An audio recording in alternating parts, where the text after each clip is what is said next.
සියලුම දෙනාට සුබ දවසක් වේවා කියලා ප්‍රාර්ථනා කරනවා.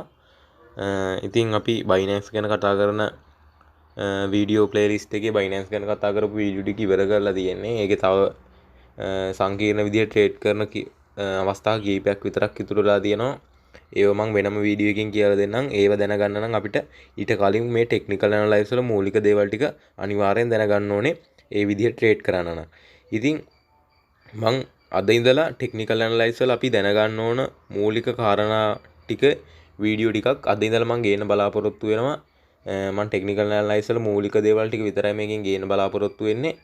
ඉතින් මම අද ගේන්න බලාපොරොත්තු වෙන්නේ අපි ටෙක්නිකල් ඇනලයිස් වල වැදගත්ම දෙයක්. ඒ කියන්නේ ටෙක්නිකල් ඇනලයිස් වල මූලිකම දෙයක් ගැන. ඒ තමයි මේ ටෙක්නිකල් ඇනලයිස් වල කොහොමද අපි සපෝට් ඇන්ඩ් රෙසිස්ටන්ට් අඳින්නේ කියලා. මේ වීඩියෝ එකෙන් මම ගේන්න බලාපොරොත්තු වෙන්නේ ඉතින් මේ සපෝට් සහ රෙසිස්ටන්ට් ලයින් අඳින විදිහ. අදාළ කොයින් එකට එම නැත්නම් අදාළ ක්‍රිප්ටෝ කොයින් එකේ chart එකට අපි කොහොමද හරියට සපෝට් එකක් එම නැත්නම් රෙසිස්ටන්ට් එකක් අඳින්නේ කියලා මේ වීඩියෝ එකෙන් මම ගේනවා. ඊට කලින් මම ඔයගොල්ලන්ට කියලා දෙන්නම් අපි මේ ටෙක්නිකල් ඇනලයිස් කරන්න භාවිතා කරන platform ගැන. ඊට මේ ටෙක්නිකල් ඇනලයිස් කරන්න Binance එකේ ක්‍රිප්ටෝ chart බලාගෙන ඒකෙන් ඒ හරහා ඇනලයිස් කරන්න පුළුවන්. ඒ වුණාට Binance එකේ ටෙක්නිකල් ඇනලයිස් කරද්දී Binance එකේ තියෙන පහසුකම් ටික අඩුයි. ඉතින් මේ ටෙක්නිකල් ඇනලයිස් කරන්න අපිට තියෙනවා trading view කියලා platform එකක්. මේක PC වල තියෙනවා නම් ඔයාලට පුළුවන් වෙබ්සයිට් එක හරහා ඔයාලට account එකක් හදාගෙන ඒකෙන් ඇනලයිස් කරන්නත් පුළුවන්. එහෙම නැත්නම් ඔයාලට ෆෝන් එකක් තියෙනවා නම් ෆෝන් එකේ Play Store හරහා app එක download කරගෙන ඒ හරහා ඇනලයිස් කරන්නත් පුළුවන්. ඉතින් මම දැන් මේ ඔයගලන්ට පේන්න තියෙන්නේ ඒ trading view කියන app එකේ interface එක. ඉතින් ඔයාලට මෙතනින් මේ ක්‍රිප්ටෝ මාකට් එකේ අදාළ coin විතරක් නෙමෙයි stock market එකේ forex trading වලට අදාළ trading මේ coin සේරම මේකේ පෙන්නනවා. ඉතින් මම මේ දැන් search කරලා මෙතන add කරගෙන තියෙන්නේ ක්‍රිප්ටෝ මාකට් එකට අදාළ coin ටික. ඉතින් දැන් මම ඔයගලන්ට මේකෙන් පෙන්නන්නේ කොහොමද හරියට ඇනලයිස් එකක් කරන්න කියලා. දැන් ඕගලන්ට මේ trading view app එක එහෙම නැත්නම් site එකේ account එකක් හදලා නැත්නම් ඔයාලට මේ menu එකකින් ගිහිල්ලා මෙතන account එකක් හදා ගන්නත් පුළුවන්. මෙතන account එක හදා ගන්න පුළුවන්. ඔයාලට මේ app එක එහෙම නැත්නම් site එකේ account එකක් නැත්තම්. ඉතින් මේ තියෙන Bitcoin chart එක. මේ තියෙන පැයේ chart එක. මේ පැයේ chart එක කියන්නේ මේ එක කැන්ඩල් එකකින්. ඔයගලන්ට පේනවනේ මේ එක ඉරක් රතු පාට ඉරවල් කොළ පාට ඉර ඒ විදිහට ඉරවල් ටිකක් පේනවනේ ඉරි ටික. අන්නේ ඉරි ඒවට තමයි කියන්නේ කැන්ඩල් කියලා. මේ කැන්ඩල් කියන එකෙන් ඉටිපන්දම් කියන එක මේවා ඉටිපන්දම් හැඩයට තියෙන හින්දා තමයි මේවට කැන්ඩල් කියලා කියන්නේ. මම මේ කැන්ඩල් පැටර්න් කැන්ඩල් ස්ටික් ගැන ඊළඟ වීඩියෝ එකෙන් කියන බලාපොරොත්තු වෙනවා. මම මේ වීඩියෝ එකෙන් කරන්නේ සපෝට් ඇන්ඩ් රෙසිස්ටන්ට් හින්දා මම ඒ ගැන වැඩි දුර විස්තර කරන්න බලාපොරොත්තු වෙන්නේ නැහැ. ඉතින් මම දැන් මේ දාගෙන ඉන්නේ Bitcoin පැයේ නැත්නම් Bitcoin පැයේ chart එක. ඒ කියන්නේ මේ එක කැන්ඩල් එකකින් එක පැයක් නියෝජනය වෙනවා. මම මේ දාගෙන ඉන්නේ Bitcoin වල පැයේ chart එක.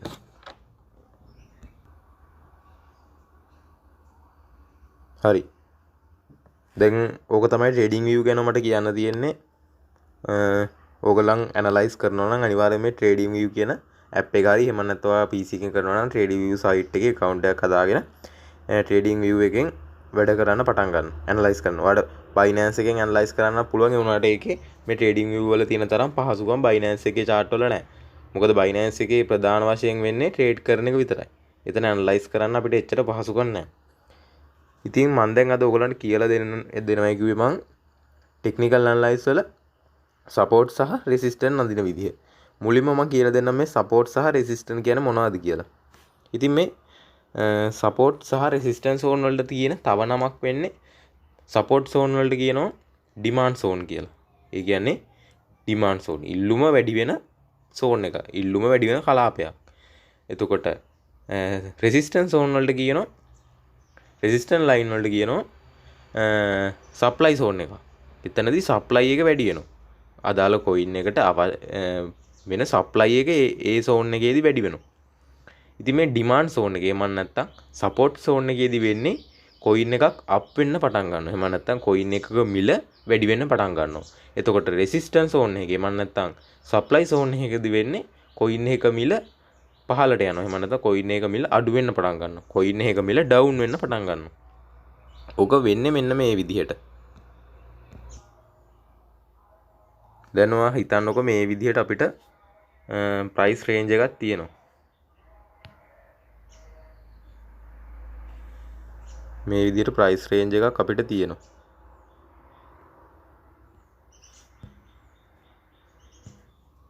ඔන්න විදිහට ප්‍රයිස් රේන්ජ් එකක් තියෙනවා කියන්නකො.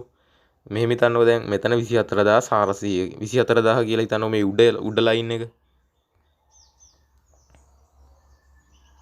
මේ උඩ ලයින් එක 24400. එතකොට මේ යට ලයින් එක 22800. ඔහොම ප්‍රයිස් රේන්ජ් එකක් තියෙනවා. 22800 24400 ප්‍රයිස් රේන්ජ් එක තියෙනවා. ඔන්න දැන් කොයින් එක මිල මෙන්න මේ 24400 ලයින් එකේ ඉඳලා මේ විදිහට ඩවුන් වෙන්න පටන් ගන්නවා. ඔහොම ඩවුන් වෙන්න පටන් ගන්නවා. ඔහොම ඩවුන් වෙලා දිගටම ඩවුන් වෙන්නේ නැහනේ. කොයින් එකේ ප්‍රයිස් එකේම නැත්තම් බිට්කොයින් වල ප්‍රයිස් එක යම් තැනකදී ඩවුන් වෙන්න පටන් ගත්තට ඕක දිගටම ඩවුන් වෙන්නේ නැහැ. එහෙම දිගටම ඩවුන් වුණොත් මේ ක්‍රිප්ටෝ මාකට් එක එකපාරටම නැති වෙලා යන්න පුළුවන්. එහෙම ඒකින්ද මේක දිගටම ඩවුන් වෙන්නේ නැහැ. මේක ওই විදිහට දිගටම ඩවුන් වෙන්නේ නැහැ. මේක යම් තැනක් තියෙනවා. ඒ තැනට ආවට පස්සේ මේ කොයින් එක ආයි අප් වෙන්න පටන් ගන්නවා. යම් තැනකට ආවට පස්සේ මේ විදිහට දැන් මේ ප්‍රයිස් එක කියලා හිතන්නකො මේ රේන්ජ් එක. එහෙම නැත්නම් 22800 කියලා හිතන්නකො. ඒ ප්‍රයිස් එකට ආවට පස්සේ මේ කොයින් එක ආයි අප් වෙන්න පටන් ගන්නවා. මේ කොයින් එක මෙහෙම නැත්නම් මේ ක්‍රිප්ටෝ කොයින් එක මේ විදිහට ආයි අප් වෙන්න පටන් ගන්නවා. අර කලින් තිබ්බ ප්‍රයිස් රේන්ජ් එකට. මොකද එක දිගටම ප්‍රයිස් එක දිගට ඩවුන් වෙන්නේ නැහැ. යම් ප්‍රයිස් සෝන් එකට ඇවිල්ලා ආයි අප් වෙන්න පටන් ගන්නවා. හැබැයි ආයි අර ඩවුන් වුණ සෝන් එකෙන් ඉස්සලා ඩවුන් වුණ තැනින් ආයි ඩවුන් වෙන්න පටන් ගන්නවා. ඔන්න ඔතනින් ආයි ඩවුන් වෙනවා. අතන්ටම ඩවුන් වෙනවා. අර 22800 කියන සෝන් එකටම ඩවුන් වෙනවා. මෙන්න මේ විදිහට මෙතන දැන් දෙපාරක්ම ටච් වෙලා තියෙනවා. මේ ප්‍රයිස් රේන්ජ් එකේ දෙපාරක්ම ටච් වෙලා තියෙනවා. ඔහොම ඩවුන් වෙලා ඇවිල්ලා එකපාරක් 22800න් අප් වෙන්න පටන් ගත්තා ආයි. හැබැයි ආයි ඩවුන් වෙද්දි ආයි 22800න් ආයි අප් වෙන්න පටන් ගත්තා. ඔන්න ඔය විදිහට දෙසරයකට වඩා අප් වෙන්න පටන් ගත්තා නම් යම් කිසි සෝන් එකක් අන්න එතනට කියනවා අපි සපෝට් සෝන් එකක් කියලා. යම් කිසි කොයින් එකක් අපි තුම් බිට්කොයින් දැන් අපි මේ ගත්තේ බිට්කොයින් එක 24400 ඉඳලා ඩවුන් වුණා. ඩවුන් වෙලා 22800න් ආයි අප් වෙන්න පටන් ගත්තා. ආයි ටිකක් අප් වෙලා ආයි ඔන්න ඩවුන් වෙනවා 22800ට. දැන් දෙසරයක්ම 22800ට ඇවිල්ලා තියෙන්නේ. ওই 22800ට දෙවෙනි පාරත් ඇවිල්ලා ආයි එතනින් අප් වෙන්න පටන් ගන්නවා. ඔන්න ඔය විදිහට අප් වෙන පොයින්ට් එක එහෙම නැත්නම් අප් වෙන ප්‍රයිස් එක අප් වෙන සෝන් එකට අපි කියනවා සපෝට් සෝන් එකක් කියලා. ඒ හරියදී සපෝට් එකක් දෙනවා. කොයින් එකට අප් වෙන සපෝට් එකක් දෙනවා. මෙහෙම ඒ හරියින් අප් වෙන්න ඒ හරියට සපෝට් එකක් හැදෙන්න හේතුව වෙන්නේ ගොඩාක් අය හිතනවා දැන් මේ හරියෙන් මේ විදිහට මේ කොයින් එක අප් වෙන්න ඉඩ තියෙනවා කියලා. ඉතින් මේ විදිහට ගොඩාක් අය ටෙක්නිකල් ඇනලයිස් කියලා තෝරගන්නවා මේ ප්ලේස් එක. මේ සෝන් එක තෝරගන්නවා. දැන් 22800 අපි ගත්තේ. දැන් ගොඩාක් අය ටෙක්නිකල් ඇනලයිස් කරලා ඒගොල්ලන්ට ප්‍රයිස් එකක් එනවා මෙන්න මේ ප්‍රයිස් එකකින් මේ කොයින් එක ආයි අප් වෙන්න පටන් ගනී කියලා. ඉතින් මේ හරිය බයි ඕඩර් ගොඩාක් දානවා. මේ 22800 සෝන් එකේ බයි ඕඩර් ගොඩාක් දානවා. මේ විදිහට බයි ඕඩර් ගොඩක් දැම්මට පස්සේ මොකද්ද වෙන්නේ? ඉබේම එතනින් කොයින් එක අප් වෙන්න පටන් ගන්නවා. ඇයි ඉතින් බයි කොයින් එක ගොඩාක් ඩිමාන්ඩ් එක තියෙනවනේ. ඉල්ලුම වැඩි. මේ ප්‍රයිස් එකේදී බිට්කොයින් වලට එන ඉල්ලුම වැඩි වෙනවා. ඉතින් මේ විදිහට ඉල්ලුම වැඩි වෙද්දි මොකද්ද වෙන්නේ? ඒ ප්‍රයිස් එකේදී බිට්කොයින් අප් වෙන්න පටන් ගන්නවා. හැබැයි ඔහොම අප් වෙලා දිගටම අප් වෙන්නේත් නැහැ. ඔහොම අප් වුණාට දිගටම අප් වෙන්නේ නැහැ. දැන් 22800න් අප් වෙන්න පටන් ගත්තට මෙහෙම දිගටම අප් වෙන්නේ නැහැ. යම් කිසි සෝන් එකක වැදිලා ආයි ඩවුන් වෙනවා. මොන දැන් 24400 විතර ඇවිල්ලා ආයි ඒ හරිය නැවතිලා ආයි ඩවුන් වෙන්න පටන් ගන්නවා. ඒ ඩවුන් වෙන පටන් ගන්න තැනට අපි කියන්නේ රෙසිස්ටන්ස් සෝන් එකක් කියලා. එහෙම නැත්නම් සප්ලයි සෝන් එකක්. මෙන්න මේ හරියින් ඩවුන් වෙනවා. මේ හරිය දැන් දෙතුන් පාරක්ම coin එක මේ හරියට අප් වෙලා ආයි ඩවුන් ඒ හරිය වැදුන හැටි coin එකේ price එක ඩවුන් වෙනවා. ඉතින් ඒ හරියට තමයි කියන්නේ resistance zone එක. එහෙම නැත්නම් supply zone එකක්. මේ හරියදී වෙන්නේ මේ coin එකේ supply එක වැඩි වෙනවා. supply එක වැඩි වෙද්දි මොකද්ද වෙන්නේ? buyers ලා අඩු වෙලා sellers ලා වැඩි වෙනවනේ. sellers ලා වැඩි වෙනවා කියන්නේ sell order ඒ හරියදී වැඩි වෙනවා. resistance zone එකේදී එහෙම නැත්නම් supply zone එකේදී sell order වැඩි වෙනවා. sell order වැඩි වෙන හැටි මොකද්ද වෙන්නේ? මෙතන selling pressure එකක් ඇවිල්ලා market එක down වෙනවා. ඒ හරියදී එහෙම වෙන්න හේතු වෙන්නේ resistance එකක් හැදෙන්න හේතු වෙන්නේ ගොඩාක් ඇනලයිස් කරලා හිතනවා මේ හරිය මාකට් එක ඩවුන් වෙයි කියලා. ඉතින් මාකට් එක ඩවුන් වෙයි කියලා හිතලා ඒ හරියෙන් ඒගොල්ලෝ සෙල් ඕඩර් ගොඩාක් දානවා. ඉතින් මේ විදිහට සෙල් ඕඩර් ගොඩාක් දාද්දි මොකද්ද වෙන්නේ? ඒ හරියෙන් රෙසිස්ටන්ස් එකක් ඇදලා ඒ හරියෙන් මාකට් එක ඩවුන් වෙනවා. අන්න ඒ මාකට් එක ඩවුන් වෙන හින්දා ඒ හරියේ රෙසිස්ටන්ස් එකක් ඇති වෙනවා. ওই විදිහට තමයි රෙසිස්ටන්ස් සහ සපෝට් සෝන් හැදි වෙන්නේ. මේ සපෝට් සහ රෙසිස්ටන්ස් සෝන් නැති වෙන තව හේතුවක් වෙන්නේ මේ රවුම් ඉලක්කම්. රවුම් ඉලක්කම් කියන්නේ දැන් ඕගොල්ලන් හිතන්න ඕගොල්ලන්ට මෙතන 24000 22000 22500 ඔය වගේ ඉලක්කම් ටක් ගාලා ඔලුවට ගියාට 22001 22203 22303 ඔය වගේ ඉලක්කම් වැඩි මතකට එන්නේ නැහනේ. ඉතින් ගොඩාක් අය මේ ඇනලයිස් කරන අය උනත් ගොඩාක් අය කරන්නේ ඒගොල්ලන්ගේ ඕඩර් එක දාන ලේසියට දාන්නේ 22400 22500 ඔය වගේ රවුම් ඉලක්කම්. සාමාන්‍යයෙන් නිකන් 10 ගුණාකාරට වගේ යන රවුම් ඉලක්කම් තමයි දාන්නේ. ඒගොල්ලන් ඕඩර් එකක් ටයිප් කරද්දි 20013 22313 ඔය වගේ ප්‍රයිස් ටයිප් කරනවා ප්‍රමාණය අඩුයි. ඒගොල්ලන් ගොඩාක් දාන්නේ රවුම් ඉලක්කම් 22400 22500 වගේ ගුණාකාර වලින් යන ඉලක්කම්. ඉතින් ඔය වගේ හේතුත් තියෙනවා මේ සපෝට් සෝන් සහ රෙසිස්ටන්ස් සෝන් නැති වෙන්න. ඉතින් ওই විදිහට සපෝට් සෝන් රෙසිස්ටන්ස් සෝන් නැති වෙලා තමයි මාකට් එක අප් ඩවුන් වෙන්නේ. මොකෝ මාකට් එක එකපාර ඩවුන් වෙන පටන් අරගෙන දිගටම ඩවුන් වෙන්නෙත් නැහැ. මාකට් එක අප් වෙන පටන් අරගෙන දිගටම අප් වෙන්නෙත් නැහැ. මාකට් එකේ වෙන්නේ ස්වභාවය වෙන්නේ අප් ඩවුන්. ওই විදිහට තමයි මාකට් එක වෙන්නේ. නැත්නම් ඉතින් ඔක අප් වෙන ගත්තොත් දිගටම අප් වෙයි. දන්නේම නැති ඉලක්කම් එකට දන්නේම නැති ප්‍රයිස් එකට මේක යයි. ඉතින් ඒකින්ද තමයි මේ මාකට් එක අප් ඩවුන් වෙන්නේ. මේ අප් ඩවුන් වෙන්න හේතුව බයි ප්‍රෙෂර් වැඩි වෙනවා, සෙල් ප්‍රෙෂර් වැඩි වෙනවා. යම් ප්‍රයිස් එකකින් බයි කරන අය මෙතනින් සෙල් කරන්නත් ඕනේ. දැන් ඕගොල්ලෝ හිතන ඕගොල්ලෝ 20000න් බයි කරාට 20000න් බයි කරාට ඕගොල්ලෝ දිගටම තියන් ඉන්නේ නැහනේ. ඕගොල්ලෝ යම් කිසි ප්‍රයිස් එකකින් සෙල් කරන්න ඕනේ. මොකද ඕගොල්ලන්ට සල්ලි වුමනාවක් තියෙන හින්දා ඕගොල්ලන්ට ලාභයක් ගන්න ඕන හින්දා ඒ ටික සෙල් කරන්න ඕනේ. 20000න් බයි කරා නම් ඕගොල්ලෝ අනිවාර්යෙන් 50000න් විතර සෙල් කරනවා. ඉතින් මේ 50000 සෝන් එකේ සෙල් ප්‍රෙෂර් එකක් වැඩි වෙලා එතනින් මාකට් එක ඩවුන් වෙන්න පුළුවන්. ආයි කොහොම ඩවුන්ලා ඕගොල්ලන් ආයි මාකට් එක ඩවුන් වුණාම ආයි කොයින් ටිකක් බයි කරනවා. ආයි 20000 විතර කොයින් ටිකක් බයි කරාට පස්සේ ආයි අප් වෙන්න පටන් ගන්නවා. ඊට පස්සේ ඕගොල්ලන්ට ප්‍රොෆිට් එන හින්දා ඕගොල්ලන් ආයි මාකට් එක අප් වුණාම ආයි සෙල් කරන්න පටන් ගන්නවා. ඉතින් ওই විදිහට සෙල් කරද්දී ආයි මාකට් එක ඩවුන් වෙනවා. ඕව තමයි සපෝට් රෙසිස්ටන්ස් නැති වෙන්න හේතුව.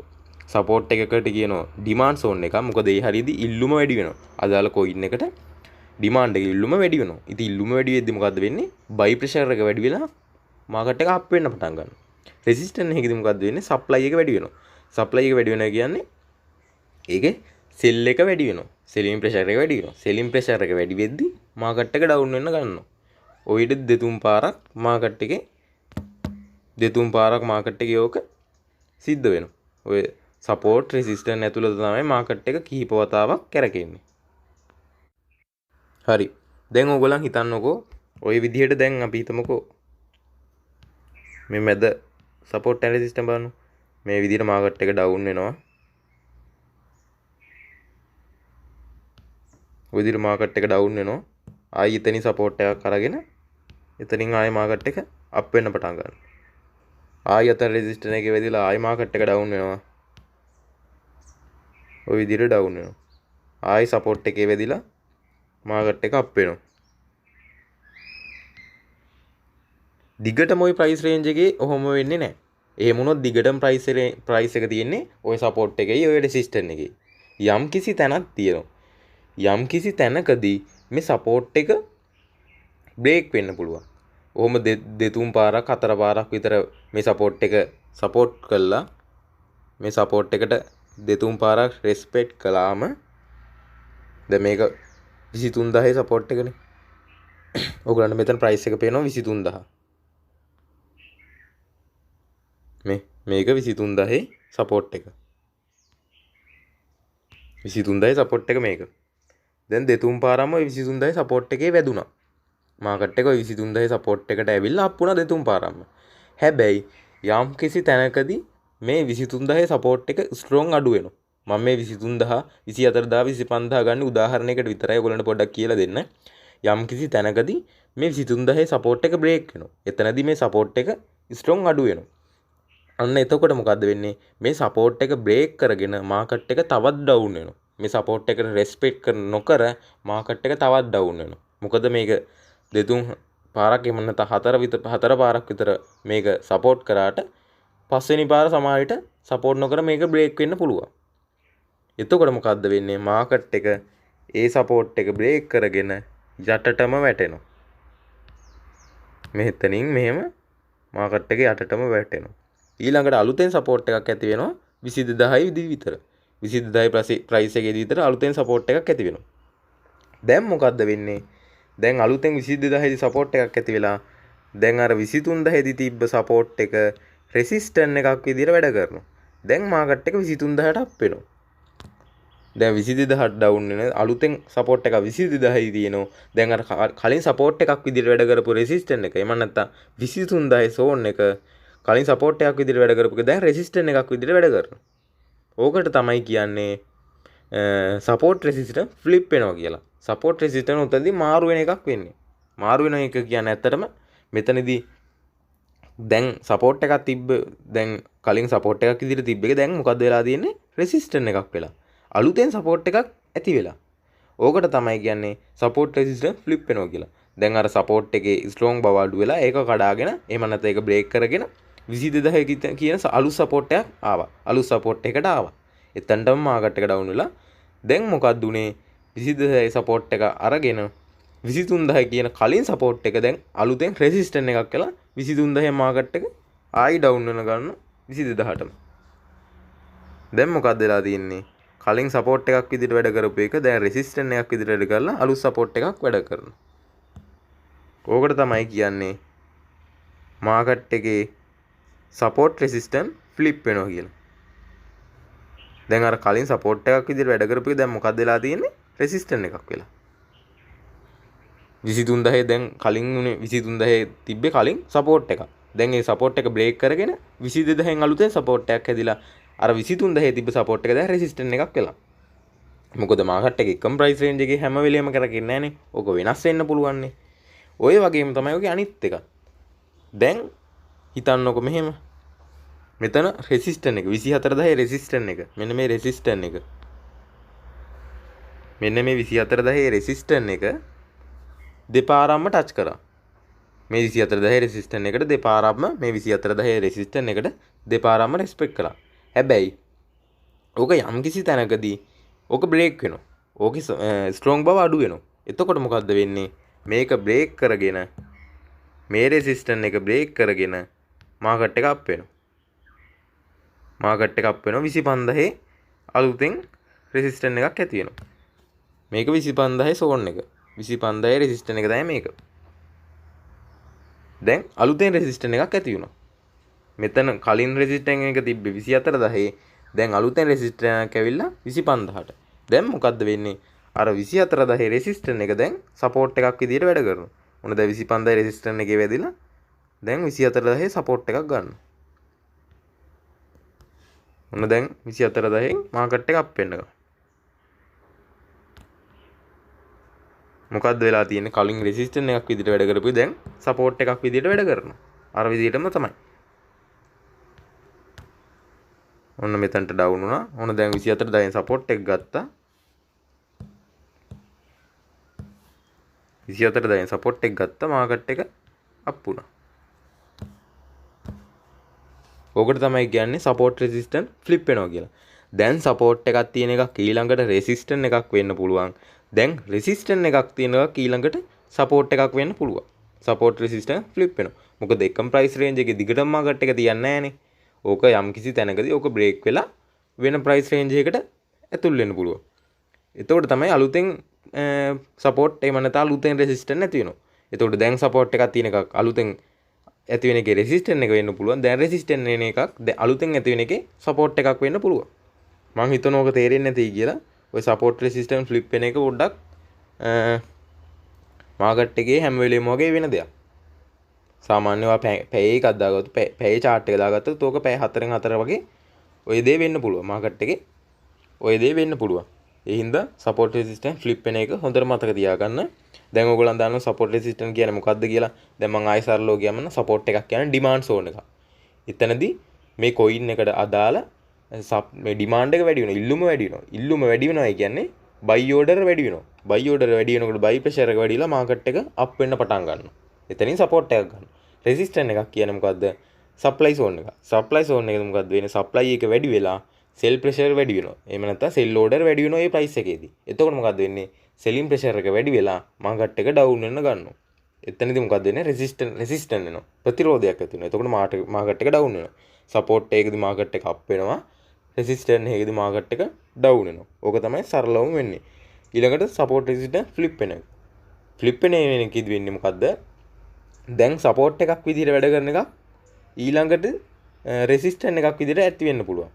දැන් සපෝට් එකක් විදිහට වැඩ කරන එකක් ඕක දෙතුන් පාරක් ටච් කරලා රෙස්පෙක්ට් බව අඩු වෙලා ඊළඟට සපෝට් එක රෙසිස්ටන්ට් එකක් වෙන්න පුළුවන්. දැන් සපෝට් එකක් වුණාට ඒක ඊළඟ රේන්ජ් එකේදී ඒක රෙසිස්ටන්ට් එකක් වෙන්න පුළුවන්. දැන් රෙසිස්ටන්ට් එකක් තියෙනවා නම් ඒක ඊළඟ රේන්ජ් එකේදී සපෝට් එකක් වෙන්න පුළුවන්. මොකද අරක බ්‍රේක් වුණා. බ්‍රේක් වුණාට පස්සේ ඒක සපෝට් එකක් වෙලා අලුතෙන් රෙසිස්ටන්ට් එකක් ඇති වෙනවා. දැන් සපෝට් එකක් වෙලා තියෙන එකක් ඊළඟට රෙසිස්ටන්ට් එකක් වෙන්න පුළුවන්. දැන් රෙසිස්ටන්ට් එකක් වෙලා තියෙන එකක් ඊළඟට සපෝට් එකක් වෙන්න පුළුවන්. ඕකට තමයි සපෝට් රෙසිස්ටන්ට් ෆ්ලිප් වෙනවා කියන්නේ. දැන් මේ පික්චර් එක බලන්නකෝ. මේක මම මේ ඉන්ටර්නෙට් එකෙන් හොයාගත්තු එකක්. මේක බලන්න. රෙසිස්ටන්ට් සපෝට් වැඩ කරලා තියෙන දේ. දැන් සපෝට් එක උඩින් තියෙනවා රෙසිස්ටන්ට් එක. රෙසිස්ටන්ට් එක බ්‍රේක් වෙලා ඒක අලුතෙන් සපෝට් එකක් වෙලා තියෙනවා. මේක බලන්න පැහැදිලිවම පෙන්වලා තියෙනවා. මෙතන මේක සපෝට් එකක් විදිහට වැඩ කරලා තියෙනවා. දෙතුන් පාරක් විතර ටච් කරලා ওই විදිහට මෙතන රෙසිස්ටන්ට් එකත් දෙපාරකට ඇවිල්ලා තියෙනවා. හැබැයි මෙන්න මේ හරියේදී මෙන්න මෙතන ප්‍රයිස් එකේදී මෙතනදී මොකක්ද වෙලා තියෙන්නේ? ඒක බ්‍රේක් වෙලා. බ්‍රේක් වුණාට පස්සේ ඒක එතන බ්‍රේක් වෙලා ඒක දැන් සපෝට් එකක් විදිහට වැඩ කරනවා මේ. ඒක දැන් සපෝට් එකක්. කලින් තිබ්බේ රෙසිස්ටන්ට් එක දැන් සපෝට් එකක් වෙලා. දැක්කද? ඔකට තමයි කියන්නේ සපෝට් රෙසිස්ටන්ට් ෆ්ලිප් වෙනවා කියලා. දැන් ওই විදිහට අලුතෙන් රෙසිස්ටන්ට් එකක් ඇති වෙලා මෙතන අලුතෙන් රෙසිස්ටන්ට් එක දැන් අර පරණ රෙසිස්ටන්ට් එක දැන් අලුත් සපෝට් එක. ওই විදිහට තමයි යන්නේ. මේ බලන්න මම අර මුලින් කියපු එක සපෝට් එකකදී වෙන්නේ මාකට් එක අප් වෙන එක. මේ මෙතන සපෝට් එකකදී මාකට් එක අප් වෙන්න පටන් ගන්නවා. රෙසිස්ටන්ට් එකකදී වෙන්නේ මාකට් එක ඩවුන් වෙනවා. රෙසිස්ටන්ට් එකට ආවම මාකට් එක ඩවුන් වෙනවා. ආයි සපෝට් එකකදී මාකට් එක අප් වෙනවා. ආයි රෙසිස්ටන්ට් එකකදී මාකට් එක ඩවුන් වෙනවා. ওই විදිහට තමයි සරලවම මාකට් එක වෙන්නේ. ඔය ටික හරියට අපි හොයාගත්තොත් අපිට කියන්න පුළුවන් මාකට් එක අප් වෙන්නේ මෙතනදී, මාකට් එක ඩවුන් වෙන්නේ මෙතනදී කියලා අපිට හරියට කියන්න පුළුවන්. දැන් මේ තියෙන්නේ chart එකකට ඇඳපු support resistance line. හරියටම chart එකකට ඇඳපු support resistance line එකක්. බලන්න support resistance ගානට touch කරලා මේ බලන්න. මෙතන මේක support එකක්. ඊට පස්සේ resistance එක වැදිලා ආයි support එකට ඇවිල්ලා තියෙනවා. ආයි resistance එකේ වැදිලා ආයි support එකට ඇවිල්ලා තියෙනවා. ඊට පස්සේ ආයි resistance ගිහිල්ලා තියෙනවා. ওই විදිහට කීප වතාවම වෙලා support එක break වෙලා ඔන්න ඔය විදිහට. support එක break වුණාට පස්සේ දැන් ඒ support එක resistance එකක් විදිහට වැඩ කරනවා. මේ මෙතන වැදී වෙලා තමයි market එක down වෙන්නේ. ඒක පොඩ්ඩක් පැහැදිලි කරගන්න. ආයි මං කියනවා. ආයි ඕක වෙන්නේ සරලවම. මෙතන support එකක් ඇදලා එතනින් market එක up වෙලා. ආයි resistance එකේ වැදිලා market එක down වෙලා. ඊට පස්සේ ආයි support එක ඇදලා market එක up වෙලා. ආයි resistance එක වැදිලා down වෙලා. ওই විදිහට කීප වතාවම වෙලා මෙතනින් support එක break කළා යටටම ගිහිල්ලා ඊට පස්සේ මොකද වෙලා තියෙන්නේ? මේ support එක දැන් resistance එකක් විදිහට වැඩ කරනවා. ඒකේ වැදිලා market එක down වෙනවා. දැන් මේක resistance එකක්. ওই දේ තමයි මම අර කලින් කියලා දුන්නේ support resistance flip වෙනවා කියලා. ඕක තමයි සරලවම market එකේ වෙන්නේ. අපි ඕව හරියට හොයාගත්තොත් අපිට කොයින් එක බයි කරන ප්‍රයිස් එක කොයින් එක සෙල් කරන ප්‍රයිස් එක අපිට හරියට කියන්න පුළුවන්. දැන් මම ඕගලන්ට සපෝට් රෙසිස්ටන්ට් ඇඳලා පෙන්නන්නම් අර chart එකකින්. හරි. ඔන්න මම දැන් ආයි ඉන්නේ Bitcoin chart එකේ. මේ පැයේ chart එක. අපි දැන් හදන්නේ සපෝට් සහ රෙසිස්ටන්ස් zone එහෙම නැත්නම් සපෝට් සහ රෙසිස්ටන්ස් ලයින් අඳින විදිය බලන්න. ඕගොල්ලෝ මුලින්ම දාගන්න Bitcoin එහෙම නැතුව කරන ඔයාලා දැන් මම මේ උදාහරණයක් විදිහට ඕගොල්ලන්ට පෙන්නන්න Bitcoin chart එකේ සපෝට් රෙසිස්ටන්ස් ඇඳලා. දැන් ඔයා මුලින්ම මේකේ chart එක දාගන්න මාස එකේ chart එකේ එහෙම නැත්නම් 1 month chart එක. මෙන්න මෙතන තියෙනවා අපිට time frame එක තෝරගන්න. දැන් මම දාලා තින්නේ පැය එක 1h කියලා තියෙන මෙතන. මේ මම දාලා තින්නේ පැය එක. දැන් මුලින්ම ඕගොල්ලන් දාගන්න මාසයක 1 month එක. මෙතන ක්ලික් කරාම අපිට පෙන්නනවා මෙතන time frame. මේ යටට යද්දි තියෙනවා මෙන්න තියෙනවා 1 month chart එක.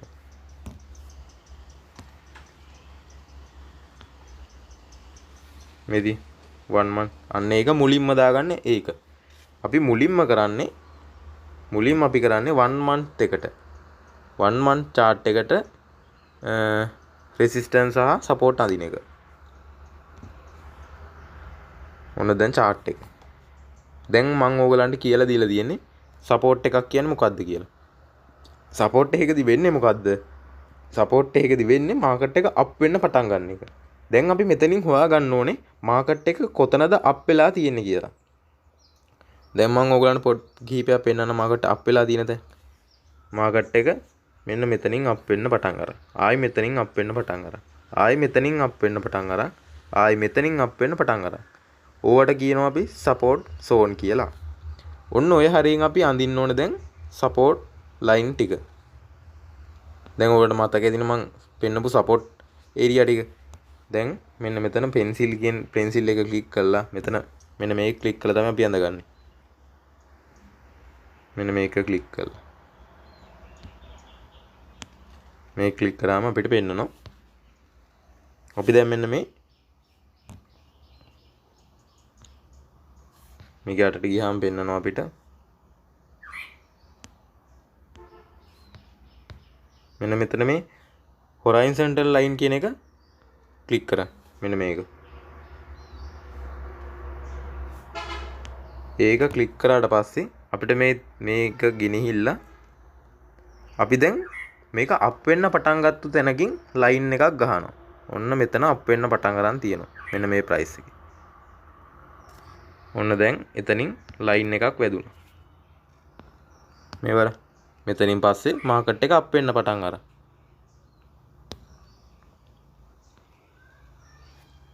මෙතනින් පස්සේ මාකට් එක අප් වෙන්න පටන් අරන්. ඒකින්ද මම එතනින් සපෝට් එකක් විදියට ලයින් එකක් ඇඳා. දැන් ආයි අපි තෝරගන්නවා මාකට් එක අප් වෙන්න පටන් ගත්ත තැන. ආයි මම බලනවා. දැන් ඊළඟට මාකට් එක අප් වෙන්න පටන් ගන්න තියෙන්නේ මෙන්න මෙතනින්.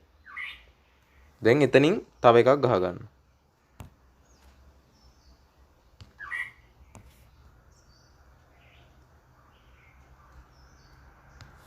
ඔන්න හරි. දැන් බලන්න. දැන් එතනින් මාකට් එක අප් වෙන්න පටන් ගත්තා. දැන් මෙතන හොඳට බලන්න. ආයි මාකට් එක ඩවුන් වෙලා තියෙනවා එතනටම. දැක්කද සපෝට් එක වැඩ කරලා තියෙන විදිය. මෙතන බලන්න මම zoom කරලා පෙන්නන්න. මේ බලන්න. අපි මේ සපෝට් එක ඇන්දේ මෙතනදී. මෙතනට ටච් වෙන්න. හැබැයි මෙතනට මේ කැන්ඩල් එක ඇවිල්ලා තියෙනවා. කොහොමද සපෝට් එක වැඩ කරලා තියෙන්නේ? හොඳ මේ ස්ට්‍රෝං සපෝට් එකක් ඒක. දැන් අපි ආයි තව එකක් තෝරගමු. ආයි මාකට් එක අප් වෙන්න පටන් ගත්තා. ආයි මෙන්න මෙතන ගන්න පුළුවන් අපිට. මෙන්න මෙතන උණු මාකට් එක අප් වෙන්න පටන් අරන්. එතන උණුත් ලයින් එකක් ඇඳ ගන්න.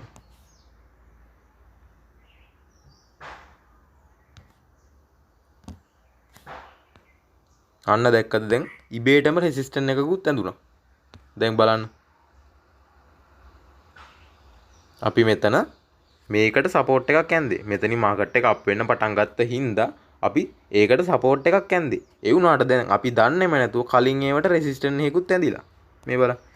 මෙතන රෙසිස්ටන්ට් එකක් ඇඳිලා මෙතනත් රෙසිස්ටන්ට් එකක් ඇඳිලා. අපි දන්නේම නැතුව. අපි මෙතනට සපෝට් එකක් ඇන්දේ. ඒ වුණාට අපි දන්නේම නැතුව මෙතනට රෙසිස්ටන්ට් එකකුත් ඒක ඇඳිලා. දැන් අර මං කියපු දේ හරියටම වෙලා තියෙනවා. හරි. දැන් අර මෙතන රෙසිස්ටර් එකක් විදිහට වැඩ කරනවනේ මේක. දැන් බලන්න.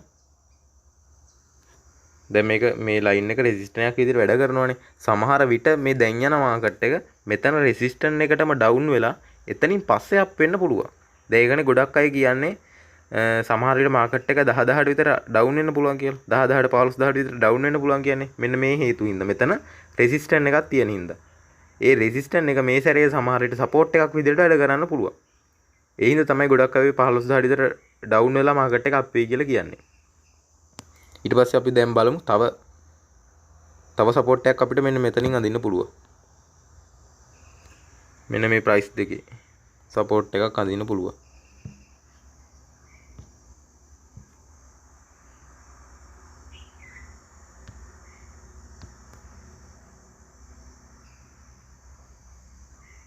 දෙකද එතනත් දෙපාරක්ම ඒ සපෝට් එකට රෙස්පෙක්ට් කරලා තියෙනවා.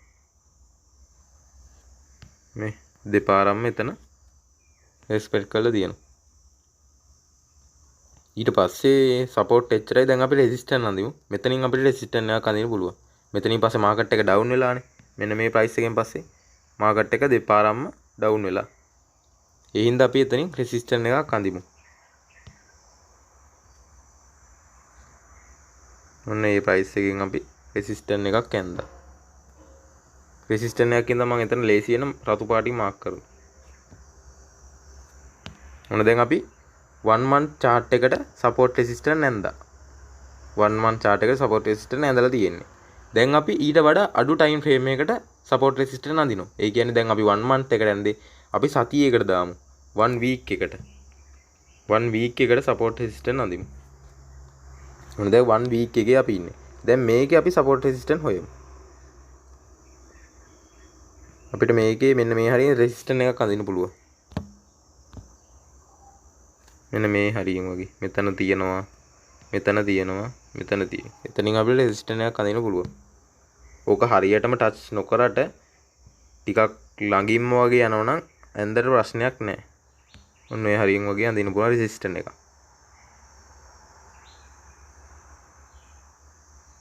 කීප වතාවක්ම තුන් පාරක් විතර එතන රෙසිස්ටන්ස් එක ටච් කරලා තියෙනවා. ඒකට එච්චරයි මට තියෙන්නේ.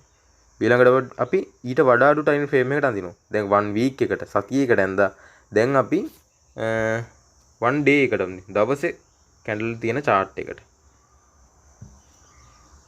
ඔන්න දැන් 1 day එකේ අපි ඉන්නේ. දැන් මේකේ අපි support resistance මේකේ අඳිමු. මේකේ අපිට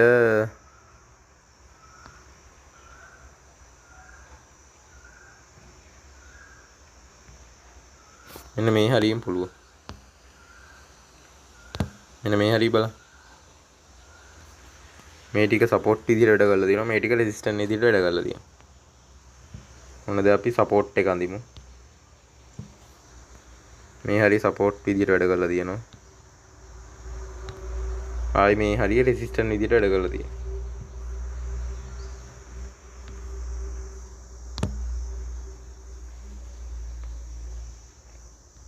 දැන් බලන්න. මේ ටික බලන්න මේ මාකට් එක මෙහෙම ඩවුන් වෙලා ආයි සපෝට් එකේ වැදිලා මෙහෙම අප් වෙලා ආයි රෙසිස්ටන්ස් එකේ වැදිලා මෙහෙම ඩවුන් වෙලා ආයි සපෝට් එක දිලා රෙසිස්ටන්ස් එකට අප් වෙලා ආයි සපෝට් එකටම ඩවුන් වෙලා ආයි මෙතනටම අප් වෙලා මේ විදිහට මෙහෙම ඩවුන් වෙලා මේක බ්‍රේක් කරගෙන යටටම ගිහිල්ලා තියෙනවා. ආයි මෙතන රෙසිස්ටන්ස් එක මෙහෙම සපෝට් එක විදිහට කරලා ආයි ඩවුන් වෙලා දෙකද ෆ්ලිප් වෙනවා. සපෝට් රෙසිස්ටන්ස් ෆ්ලිප් වෙනවා කියන එක මේ හරියටම වෙලා තියෙනවා. දැන් අපි 1 day එකටත් ඇඳලා ඊළඟට ඕගලන්ට පුළුවන් තව ටයිම් ෆ්‍රේම් එක අඩු කර කර දැන් ඊළඟට අපිට පුළුවන් පැය 4 එක දාගන්න. පැය 4 එකට සපෝට් රෙසිස්ටන්ස් අපිට අඳින්න පුළුවන්. ඊට පස්සේ මෙන්න මේ ටයිම් ෆ්‍රේම් එකේ මෙන්න මේ හරියෙන් ඕගලන්ට සපෝට් රෙසිස්ටන්ස් අඳින්න පුළුවන්. ওই විදිහට ටයිම් ෆ්‍රේම් එක ටික ටික අඩු කරගෙන ඒ හැම එකටම සපෝට් රෙසිස්ටන්ස් ඇඳලා බලන්න. ඊට පස්සේ ඕගලන්ට දැන් තියෙන chart එකත් එක්ක පොඩ්ඩක් ගලපලා බලලා දැන් තියෙන chart එකත් එක්ක ගලපලා බලලා ඕගලන්ට කියන්න පුළුවන් මාකට් එක අප් වෙයිද ඩවුන් වෙයිද කියලා. සපෝට් එකක තියෙනවා නම් අප් වෙයි, රෙසිස්ටන්ස් එකක තියෙනවා නම් ඩවුන් වෙයි. ওই විදිහට ඕගලන් ටයිම් ෆ්‍රේම් එක අඩු කර කර සාමාන්‍ය මිනිත්තු 5 ටයිම් ෆ්‍රේම් එකට වෙනකම්ම සපෝට් රෙසිස්ටන්ට් ඇඳලා බලන්න. ඔයගලන්ට මුල් දවස්වල සපෝට් රෙසිස්ටන්ට් අඳින එක පොඩ්ඩක් නොතේරුණාට කොයින් කිහිපයකට සපෝට් රෙසිස්ටන්ට් ඇඳලා බලන්න ඔයගලන්ට තේරෙයි. මුල් දවස්වල මටත් සපෝට් රෙසිස්ටන්ට් පොඩ්ඩක් අමාරු වුණා. ඒ වුණාට මම කිහිපයකට ඇඳලා පස්සේ මට ඒක නිකම්ම තේරුණා. කොහොමද දැන් සපෝට් රෙසිස්ටන්ට් අඳින්නේ? මාකට් එක ඩවුන් වෙලා යම් තැනකදී අප් වෙන්න පටන් ගත්තා නම් ඔය වගේ දෙතුන් පාරක් යම් කිසි ප්‍රයිස් එකකින් අප් වෙන්න පටන් ගන්න එතනින් සපෝට් එකක් ඔයගොල්ලන් ඇඳලා බලන්න. ඊට පස්සේ මාකට් එක යම් ප්‍රයිස් එකකදී ඩවුන් වෙන්න පටන් ගන්න දෙතුන් පාරක්ම එතනදී ඔයගොල්ලන් රෙසිස්ටන්ට් එකක් ඇඳින්න. ওই විදිහට කිහිප වතාවක් ටයිම් ෆ්‍රේම් අඩු කර කර සපෝට් රෙසිස්ටන්ට් ඇඳලා බලන්න. ඊට පස්සේ ඔයගොල්ලන්ට මේක ටික දවසක් කොයින් කිහිපයකට chart කිහිපයකට මේ විදිහට ඇඳලා බලන්න. ඔයගොල්ලන්ට සපෝට් රෙසිස්ටන්ට් කියන එක නිකම්ම තේරෙයි. සපෝට් එක තියෙනවා නම් මාකට් එක අප් වෙන්න පටන් ගන්නවා. රෙසිස්ටන්ට් එක තියෙනවා නම් මාකට් එක ඩවුන් වෙන්න පටන් ගන්නවා. ඊට පස්සේ දැන් රෙසිස්ටන්ට් එකක් තියෙන එකක් ඊළඟට සපෝට් එකක් වෙන්න පුළුවන්. ඊළඟට සපෝට් එකක් තියෙන එක ඊළඟට රෙසිස්ටන්ට් එකක් වෙන්න පුළුවන්. ওই ටික තමයි සපෝට් රෙසිස්ටන්ට් ගැන කියන්න තියෙන්නේ. මොකක් හරි නොතේරුණු තැනක් තියෙනවා නම් මගේ මැසේජ් එකක් දාලා අහන්න. එහෙම නැත්නම් කමෙන්ට් එකක් දාන්න. ඔයගලන්ට කියලා තේරුම් කරන්න බැරි වුණොත් මම තව වීඩියෝ එකක් ඒ ගැන හදලා පෙන්නන්නම්. ওই ටික තමයි සරලව සපෝට් රෙසිස්ටන්ට් ගැන කියන්න තියෙන්නේ. ඊළඟට මම ඊළඟ වීඩියෝ එකෙන් ඒත් පැටර්න් ගැන පොඩ්ඩක් එහෙම නැත්නම් පැටර්න් ගැන හරි කැන්ඩල් ස්ටික් ගැන හරි ඊළඟ වීඩියෝ එකෙන් ගේන්නම්. සපෝට් රෙසිස්ටන්ට් ගැන ওই ටික තමයි කියන්න තියෙන්නේ. අමතක වෙච්ච දෙයක් තිබ්බොත් මම වෙනම වීඩියෝ එකක් කියලා දෙන්නම්. පොඩ්ඩක් chart වලට සපෝට් රෙසිස්ටන්ට් කීප වතාවක් ඇඳලා බලන්න. ඊට පස්සේ නිකම්ම තේරෙයි.